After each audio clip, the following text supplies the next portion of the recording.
Imagine someone who looks like an ordinary old man, calm, friendly, completely unassuming. But behind that frail appearance lurks an unimaginable darkness. Albert Fish, known as the Gray Man, wasn't just a serial killer. He was a cannibal with horrifying sadistic fantasies. How did a man like this come to exist? What drove him to commit such monstrous acts?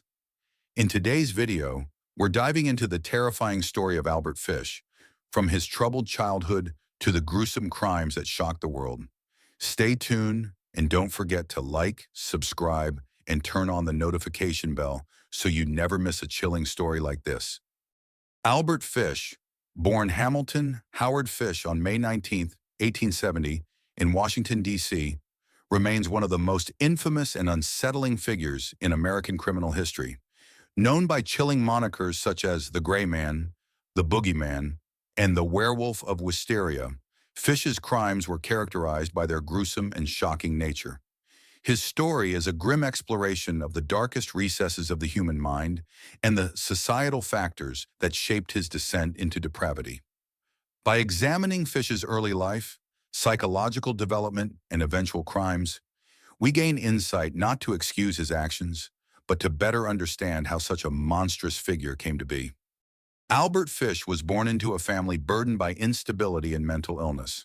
His father, Randall Fish, was 75 years old at the time of Albert's birth and worked as a riverboat captain and fertilizer manufacturer.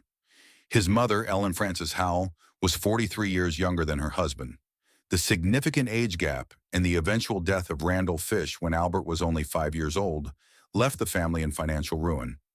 Unable to support her children, Ellen placed Albert in St. John's Orphanage in Washington, D.C., a decision that would have a profound and devastating impact on his development. At the orphanage, young Albert was subjected to severe physical abuse. Whippings, beatings, and humiliations were a daily occurrence, and they left indelible scars on his psyche. Disturbingly, Albert began to associate pain with pleasure during this time, a connection that would later manifest in his extreme sexual deviance. He later recalled how he would experience arousal when punished, a coping mechanism that twisted his perception of pain and pleasure. To escape the ridicule of a cruel nickname, Ham and Eggs, given to him by other children, Albert adopted the name Albert, which was the name of a deceased sibling.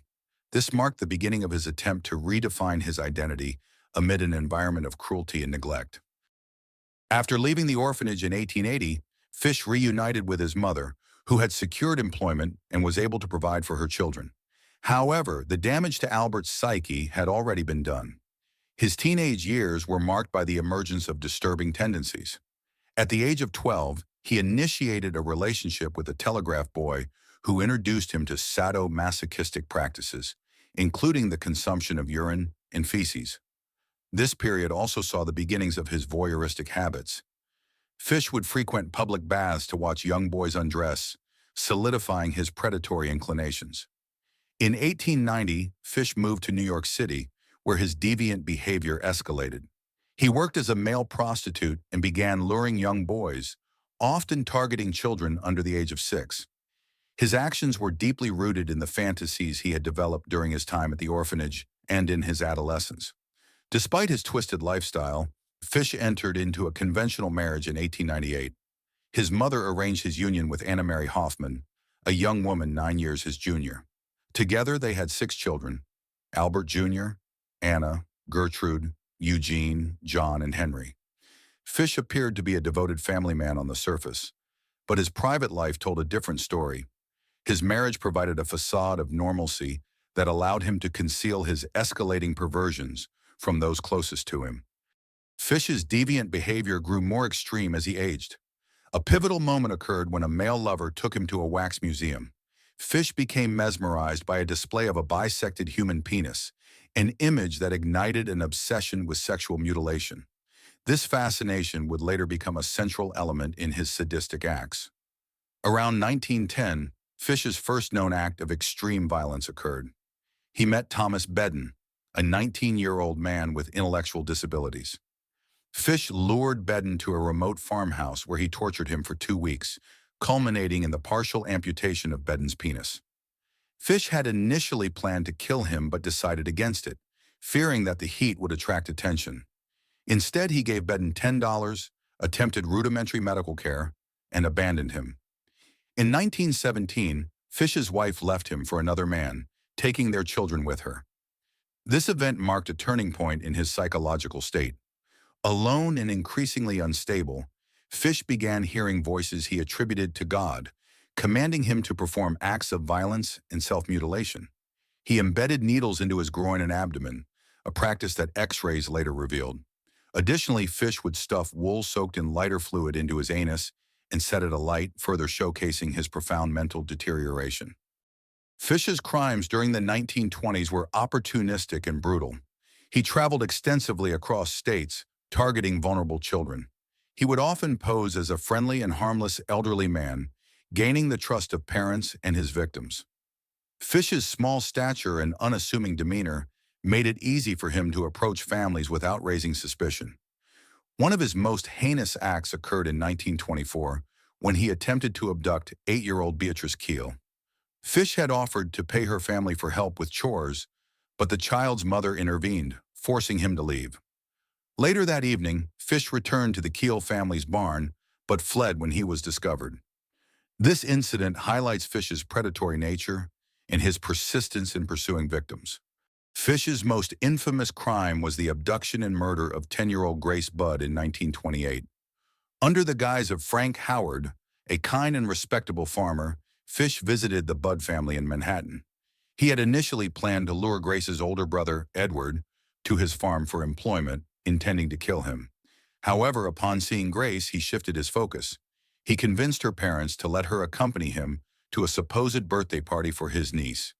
Instead of taking her to a party, Fish brought Grace to an abandoned house in Westchester County. There, he strangled her to death before dismembering her body. Fish later admitted to consuming parts of her remains, an act that shocked the nation when it was revealed. 6 years after Grace's murder, Fish sent a letter to her mother, graphically describing the crime and his acts of cannibalism. The letter became a critical piece of evidence that ultimately led to his arrest. Fish was arrested in 1934 after investigators traced the letter back to him. The trial for the murder of Grace Budd began in March of 1935 and was a media sensation. The public was horrified by the details of Fish's crimes, which included not only Grace's murder, but also other suspected killings and acts of cannibalism. During the trial, Fish's defense argued that he was insane, pointing to his history of self-mutilation, hallucinations, and religious delusions. Fish himself claimed that he heard voices from God instructing him to kill children. Despite compelling evidence of his mental instability, the jury rejected the insanity plea. They found him guilty and sentenced him to death. On January 16, 1936, Albert Fish was executed in the electric chair at Sing Sing prison. His last words reportedly were, "I don't even know why I'm here." These cryptic words encapsulated the enigma of a man whose actions defied comprehension. Albert Fish's legacy is one of horror and revulsion. His crimes have become a symbol of the worst human depravity, and his story continues to captivate and terrify. As a case study, Fish's life offers insight into the interplay of childhood trauma, mental illness, and societal neglect in the making of a serial killer. The investigation into his crimes also served as a turning point in forensic and psychological profiling. The sheer brutality of his acts highlighted the need for greater understanding and intervention in cases of severe mental illness.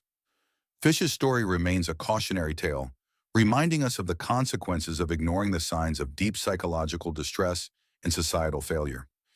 Albert Fish's life and crimes are a stark reminder of the complexities of human behavior and the darkest corners of the human mind.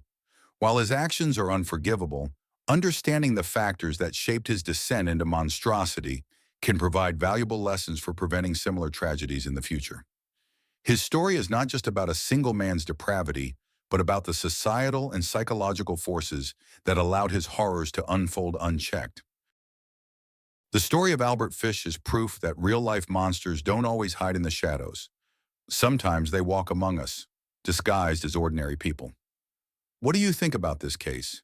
Do you believe there was a way to stop him before it was too late? Share your thoughts in the comments below, and if you love creepy true crime stories, don't forget to like, subscribe, and share this video. See you in the next one, and remember, not everyone who seems harmless is truly innocent. Stay safe out there.